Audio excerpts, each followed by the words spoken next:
ভাই আপনি এই ধান ক্ষেত দেখতে আছেন? হ্যাঁ, আমি এই ধান খেতে আচ্ছা, যাচ্ছি। এটা কিভাবে মানে পরিচর্যা করা হয় ধান ক্ষেতটা এইরকম কালার করতে হলে কিভাবে করতে হবে একটু বিস্তারিত এটা বিষয়ে বলবেন।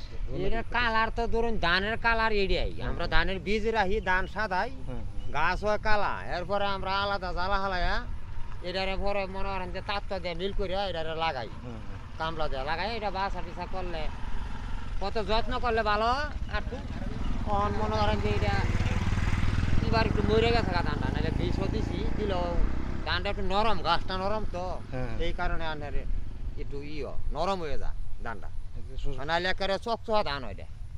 মানে এটার যে বীজটা এটা যাত্রা এটা হ্যাঁ, একটু এটা গাছগুলা খাদ্য কম খা, খাদ্য কম এবং গাছগুলা একটু ওগুলোর তো নরম। খাদ্য একবারে এভারেজ দেখালাই অতি হ্যাঁ। কুলাই হয় না, এইটাই হচ্ছে বড় জিনিস। আচ্ছা আচ্ছা। তো এটা আলাদা করা না, এটা তো দেখা লাগে করি, হ্যাঁ মানুষের দেখবো মানুষের দেখা সৌন্দর্যের লাগে। জন্য যদি আলাদা করলে তো এটা এক খেতে হয়ে গেল। এক খাতে হয়ে গেল।